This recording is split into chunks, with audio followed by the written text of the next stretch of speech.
As of 2021, there are more than 4 million Filipinos in the United States, over 80,000 of whom live in San Mateo County. We are nurses, essential workers, entrepreneurs, politicians, engineers, artists, farmers, community organizers, caregivers, educators, and culture bearers living in one of the most robust counties in the nation, straddling most of the San Francisco Peninsula. But who are we as a people beyond lumpia and adobo? What's important to us? And how do we honor the land and our history where we are in the diaspora? Hi everyone, my name is Kimberley Acebo Arteche. I'm an artist, an educator, and a cultural worker, and I'm currently the co-director at the Berkeley Art Center and an adjunct professor at San Francisco State University. And I think one of the things that I really love and appreciate about being part of the Filipino and Filipino American and Filipinx American community in San Mateo County and Daly City is my experience as an educator with Pinoy Pinay Educational Partnerships. I worked alongside Dr. Dado Smugbual, co-teaching Filipino American experience classes at Skyline College, and my experience there really rooted me in my understanding of culture and how that influences civic engagement, and even just thinking about the really deep history of mobile DJs, Filipino American mobile DJs in Daly City and in the Bay Area, and how that has very deeply influenced culture that we know today in the Bay Area and across the US now. And I think all of those experiences really ground my practice as an arts educator and arts advocate and arts administrator, and helps me to be a more thoughtful arts advocate in thinking about how we can really bring community into art spaces in really decolonized and loving and community focused ways, rather than thinking about whether not having to think about whether art is accessible or not. And so happy Filipino American history to all of you. I'm so grateful to be part of this community and so grateful to be able to serve with all of you. Hello. We are Dado Banatao and Maria Banatao. We never forget where we come from, that our home country is the Philippines, where we both were born. Even though we've lived here in the United States for over 50 years, in our hearts, we're always going to be Filipino. We are proud to be part of the community that always come together, helping one another in the spirit that our ancestors shared with us, the Bayanihan spirit. Our families always bind together in failure and successes and uplift one another. As a nation, we survived over 300 years under the rule of other nations and cultures. Learning and assimilating these cultures and languages into our own. Fighting and determined to find ways and finally getting our independence. This determination and fortitude made us a stronger country, but to our dismay, we are still labeled as a developing country. That's why, with the help of other Filipinos and friends, we established Philippine Development Foundation. PhilDev's mission is to uplift all Filipinos to their full potential, sharing our successes not only to Philums here in the USA, but also back in our home country with the three PhilDev pillars of education, entrepreneurship, and innovation, providing scholarships, teaching, and encouraging entrepreneurship to bringing new technologies through innovative collaborations with universities and industries, uplifting those who are most in need, just how our ancestors taught us through the Bayanihan spirit. Our family lived in San Mateo County for almost 30 years in a town called Atherton. Although we moved this year to the nearby town of Palo Alto, we can say that San Mateo has always and will continue to be close to our hearts. Our children and grandchildren continue to thrive in this community. We wish every Filipino here and in other counties celebrate Filipino American Heritage Month, to be proud of their culture and heritage, to truly be a Filipino in spirit and in deed, to share the value of bayanihan and help one another in every way in uplifting our community. Mabuhay! My name is Althea de Guzman. I am 31 years old, and I came here to the United States when I was 7 years old. And I would be remiss to tell my story if I didn't tell my mom's story first. So she came to America not knowing anybody when I was born, and she came here with no connections, nothing, only that dream, right? The American dream. And for 7 years, she saved money working odd jobs, from gift wrapping at Marshall's to watching other kids grow up or caregiving, the elderly. Saved up enough money so that when I turned 7 years old, she was able to bring me here. And so those are my first memories of my mom, is her own sacrifice to take care of me and my siblings. It's that long-term, that dream, that patience and determination that people don't really have. And so coming here and being able to fulfill her dream is something that I think about every day in all that I do, including in my work. And when I think about it, my work is a direct reflection of her and her values and her resilience, right? So I'm an emergency manager, and I am primarily responsible for the business's resilience, right? Can we withstand an earthquake? Can we withstand wildfires, even active threats, right? So a lot of what I do is training and preparing staff and working with different individuals, but groups, and also public safety agencies, in order to ensure that we have that level of preparedness.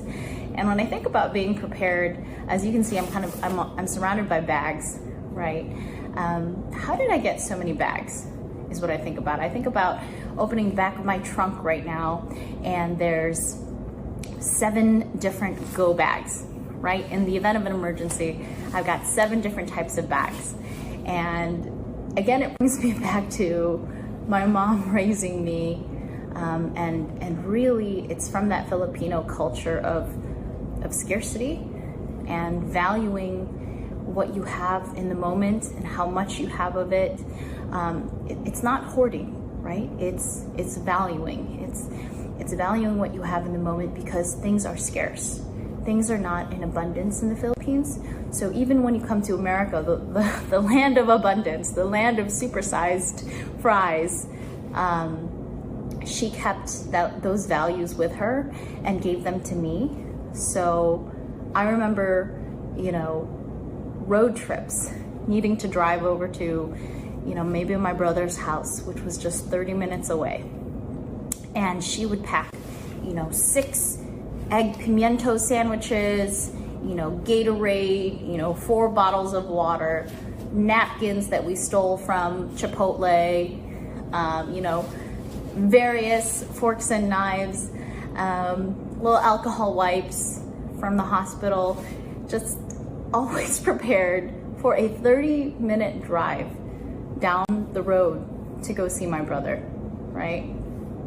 And so when I think about, as I've grown up, why do I have 7 go bags is because I'm not just worried about a 30-minute road trip, I'm worried about the absolute worst. And that idea of resilience really stems from my mom. It really stems from her. Each October, we celebrate Filipino American History Month to commemorate the 1587 landing of the first Filipinos in what would be Morro Bay, California, more than 30 years before the Pilgrims landed at Plymouth Rock. The Morro Bay Filipinos were part of the crew of a Spanish trading ship on its way to Acapulco. At the time, the Philippines was under Spanish rule, which ended when the islands were ceded to the United States by Spain in 1898. Following over 300 years of Spanish colonization, the United States took over rule of the Philippines as its first colony from 1898 until 1946. That was the beginning of the foregrounding of our Filipino-American history in the larger narrative of American history. Hi, I'm Gio. I'm a Filipino immigrant. My family and I moved here in the U.S. in September 2016, and we've been a resident of San Mateo County ever since. Adjusting is tough. Had to take in a lot. Had to learn a lot. Learn the culture, the language, the educational system, the financial system, and all the other things. But overall, it was such a great experience, and continue to experience a lot more. I could tell that if it wasn't for my Filipino traits that I've embodied ever since, I wouldn't be who I am today. I wouldn't be where I'm at today. I currently work for a biopharmaceutical company, and what got me here is main 3 Philippine traits that I embodied ever since, and that's resilience, hard work, and family. My name is Lisa Suguitan Melnick. What does it mean to be Filipino? Well, I'm a 3rd generation Filipinx American of Ilocano and Cebuano roots. I am the daughter of Anita Alfafara Suguitan and Arthur Francis Suguitan. I am the granddaughter of Celestino Tagima Cruz Alfafara and Manita Caton Alfafara. I am the granddaughter of Victorina del Rosario Suguitan and Silvestre Castillo Suguitan. To be Filipino, to be Filipinx American means embodying awareness of my relations through all of my current work here. But being Filipinx American also means we are in a time of space to uplift and honor our contributions unapologetically. I think that's kind of hard for us to do as Filipinos here in the U.S., but I'm gonna go for it. I am a writer and an author. I am a correspondent for PositivelyFilipino.com. I serve on the board of directors of the Hinabi Project. I've been an adjunct professor at the College of San Mateo for 32 years. This fall, I returned to campus after 19 months of separation due to the pandemic. I'm not gonna lie, there's been some stress and a lot of practice and flexibility for all of us here. Meanwhile, here at College of San Mateo, we are working on actualizing the Katipunan learning community. I'm most proud of my work in the Philam community during the height of COVID in 2020, when I provided wellness sessions utilizing my training in yoga, qigong, reiki, and sound healing. So, in the spirit of Kapwa, I want to share and declare pride for myself and for our community. Happy Filipino-American History Month. My name is Buena Flor Carpio Nicolas. Please call me Flor. I am a bona fide Batangueña, which makes me a Filipina. I have a Bachelor of Science degree in Chemical Engineering from Apua Institute of Technology and a Master of Public Health in Public Health Practice from the University of Massachusetts in Amherst. I immigrated to the United States with my husband and 2 young children in the late 80s and had been a resident of South San Francisco since 1988.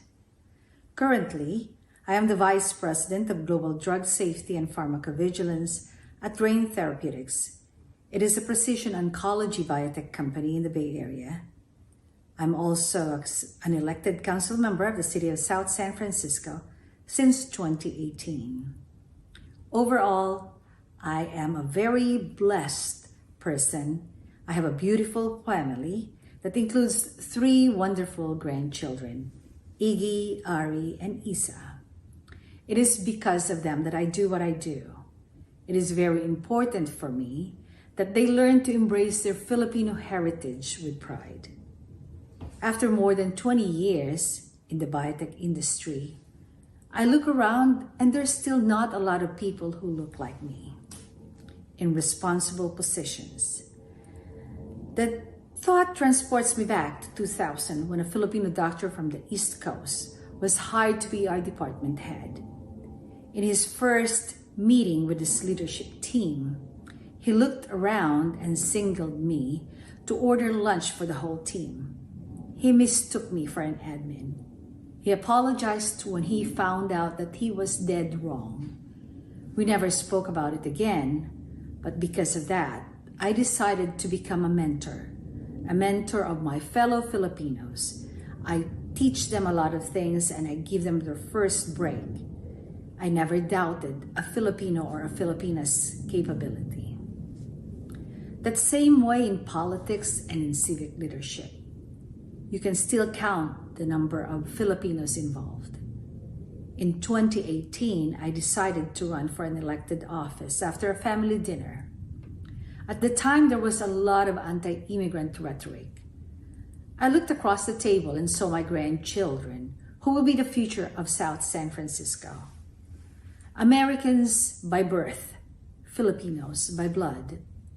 I want them to be proud of who they are and the Filipinos' contribution to our city and to our country.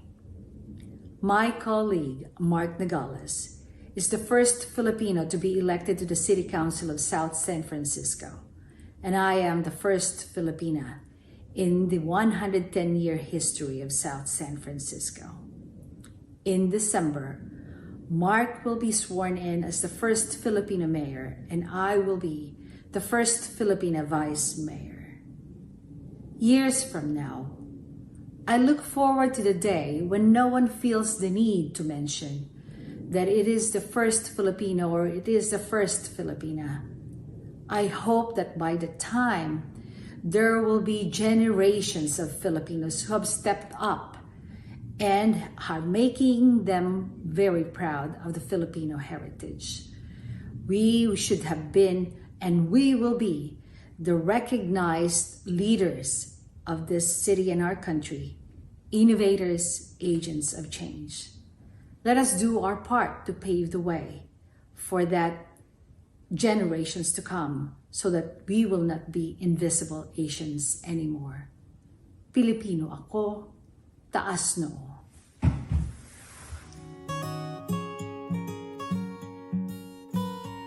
In 1946, with the Philippines becoming a newly independent nation, Filipinos in the United States, formerly classified as U.S. nationals and then as aliens, finally had access to naturalization.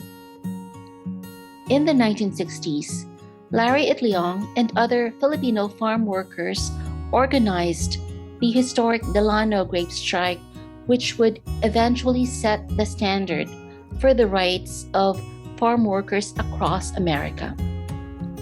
Around the same time, a new wave of immigration would bring Filipino professionals to the U.S., in particular, Filipino nurses.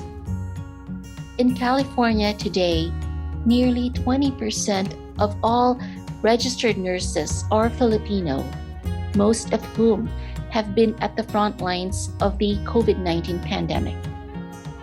So I think the culture, our culture really is unique in that sense that we're a very warm culture and very nurturing people.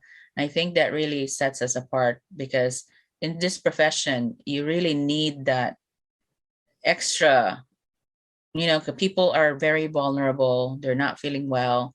So you just needed that warmth because patients feel when you're not genuine. You're just doing it because for the sake of a paycheck. Patients feel it. And I think with Filipino nurses, they just really do it out of the joy of caring for patients. So it comes across very genuine and warm. And so I think that's really what sets us apart from other nurses. And like I said, I became a patient myself and definitely know that for a fact, not just because I'm a nurse, but as a patient, I felt that there's a big difference. The biggest challenges in the beginning, for sure, was the safety. A lot of nurses, in our survey did ask for PPE. So that means they felt like they didn't have enough protective equipments. The second was the emotional toll, because visitors were not allowed. I don't know if you remember that. They're allowed now to come to visit, but the nurses didn't have family members at the bedside. So it was really challenging to help family members say goodbye, to patients that were dying of COVID. And that's emotionally difficult for nurses they were helping them do their FaceTime with family members. So that's hard, especially if, like we mentioned, we care for our patients like they're our own family, right? So emotionally, that takes a toll on you. Like every patient that you lose, that's something as a nurse, that's not something you get used to, losing a patient.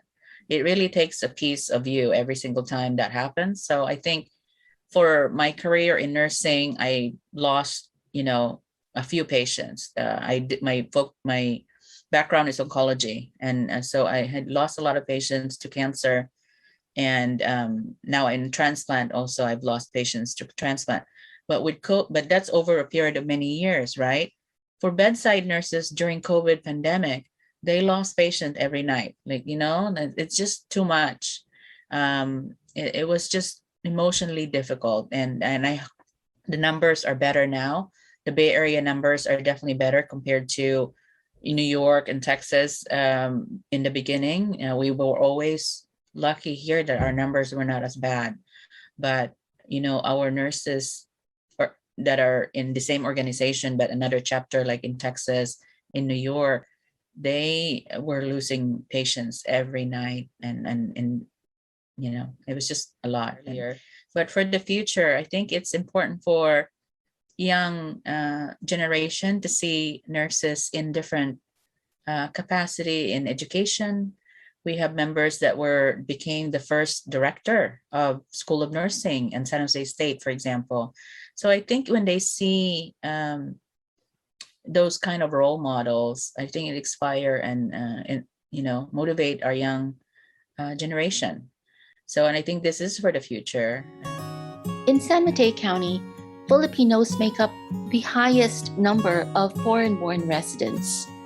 When we immigrate, we bring with us not just our skills, but our entire pre-colonial value system.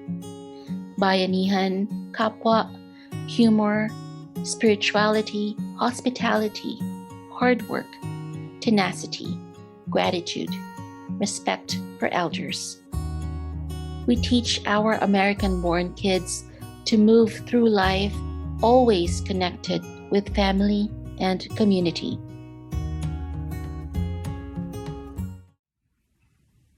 Hi, I'm Christine Padilla, and during this Filipino-American History Month, I'm happy to share a little bit about my family's history. My grandfather fought in World War II, which is how he came to the U.S. from the Philippines, and retired from the Army 25 years later. As a child, I remember hearing stories about how he escaped the march to Bataan. My grandmother would also tell stories about how she had to hide with her children from the troops. As much as I respected my grandfather's participation, I was struck by how brave and protective my grandmother was as a mother of 10. My father was only 6 when he came to live in San Francisco after first arriving in Washington State. He met my mother at a concert in San Francisco. He and my mom, who was Mexican-American and a Redwood City local, were married and settled in San Mateo County. As a multiracial woman of color born and raised in this county, I appreciate the rich diversity, strong roots, and tremendous contributions of Filipino Americans here in the U.S., California, and definitely in the Bay Area. I've spent my career at the intersection of the arts, government, community, and public service, and I'm committed to continue serving in our county. I'm proud to serve on the Commission on the Status of Women and KQED's Community Advisory Panel. As the director of Build Up San Mateo County, a county-wide multi-sector child care initiative aimed at preserving, expanding, and improving early care and education facilities, I take pride in working to bring high-quality spaces to our youngest learners, their working families, and the people who care for them, mostly women of color and immigrants. I'm grateful to raise my young daughter here, and I look forward to future generations living in and contributing to this beautiful county. Together, I hope we can build a future in which San Mateo County's leadership reflects the diversity of its residents. As we celebrate Philam History Month, let's understand, acknowledge, and explore the long and rich history we have here and appreciate our present, filled with family, love, community, and strong, innovative, talented, trailblazing Filipino Americans right here in San Mateo County.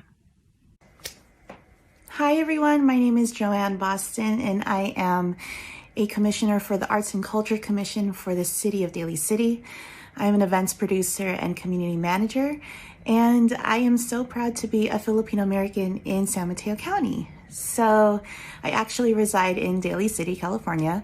I moved here when I was about, I want to say 7 years old, and it's been such a joy to live in a place where being Filipino is not an ordinary or weird or strange. I went to Westmore High School, class of 2002. I'm proud to be a Ram, but I loved how I was surrounded by my culture. I was surrounded by people who look like me, and I was not shy to do anything that had anything to do with being Filipino. I love eating Filipino food.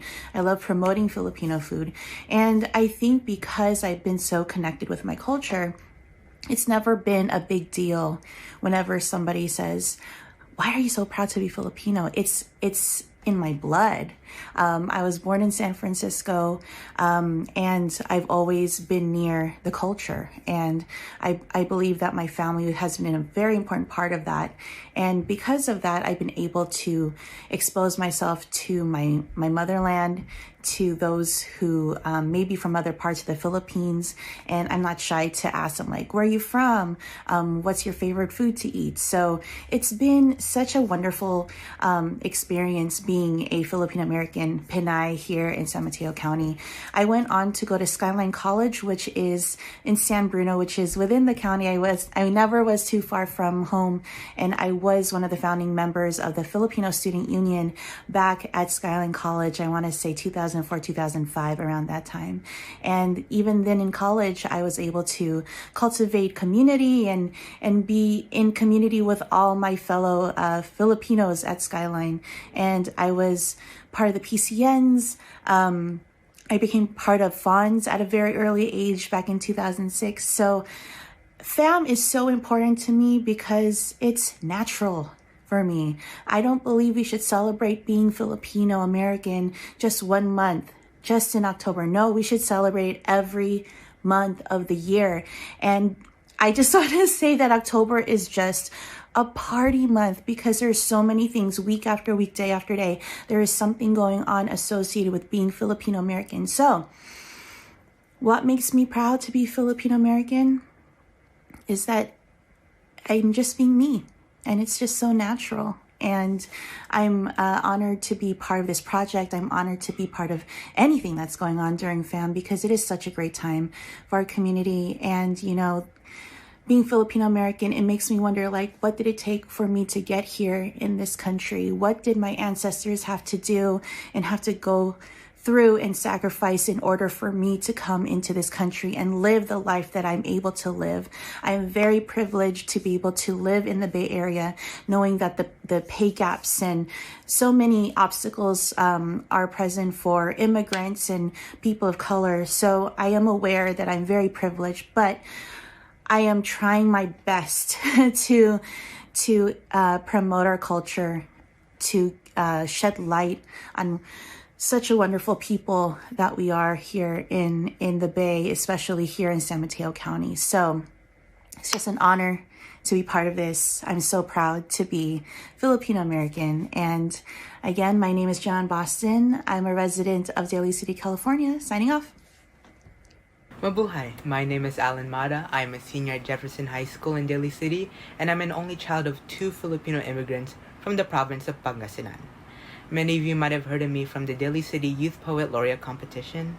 I just love creative writing, and I'm just really interested and passionate in any project opportunity San Mateo County does. From the collaborative eco poem I helped on to sharing about very important issues needed to be discussed in my community. I am an activist serving as president of the Social Justice Club in my high school. We have been involved in giving many resources to many students to simply work together and educate them on issues stemming from international concerns to even community concerns such as the death of Roger Allen and Black Lives Matter. In addition, I founded my own school organization known as Asian American Alliance, which helps inspire Asian American students in my high school to learn more about Asian culture, their Asian culture, and focus on team building to build awareness to important rallies such as Stop Asian Hate to prevent Asian American hate crimes, which have been very rampant. As a child of 2 immigrants vying to take part in that American dream, I believe that's one thing I inherited from my parents: integrity and perseverance. Perseverance to make lemons to lemonade, especially make something incredible out of it, no matter the lack of resources you may have. Opportunities are like doors. Some wait for it to open, but you need to kick it open. Being part of San Mateo has really helped me because of the diversity and acceptance of many. I feel like I am home, and my parents feel like this is their home away from home too. My name is Leora Tanjuatco Ross, and I am a housing organizer in San Mateo County.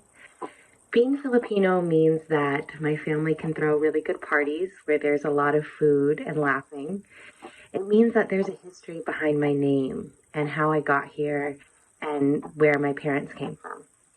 I'm half Filipino. My dad was Filipino, and his side of the family has always been big and loud and wonderful. Lots of dancing, lots of singing. I feel incredibly fortunate to have grown up in San Mateo County because, of course, when I was at school, people would ask me like, oh, where are your parents from? And I could tell them I'm mixed race. I'm half Filipino, half white. And every time their reaction was, oh my gosh, that's amazing. That must be so wonderful having an Asian parent and having a white parent. And I never felt any prejudice or I never felt like I didn't belong. And I credit that to where I grew up. Hi, everyone. My name is Reina Montenegro, and I am chef and restaurateur here in San Mateo County.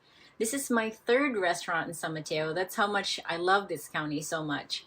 We love their support and their acceptance, and even through all the openings of my restaurants, and also through the pandemic, which I really, really appreciate. What it means to me as a Filipino in this community is I'm able to share my culture and my traditions to everyone, even if it's with a twist, because I cook vegan Filipino food. Thank you so much, San Mateo, for your support through it all, through the pandemic, through all the openings. I really do appreciate you all. Mabuhay. Our Filipino American history is made up of stories of resilience and communal unity. We continue to share these stories, thereby honoring our past and celebrating our heritage, so that here in the diaspora, the family remains indomitable and the community mighty. This is Aileen Cassinetto, Philippine-born Poet Laureate of the County of San Mateo, California, Wishing you all a happy and meaningful Filipino American History Month. Mabuhay!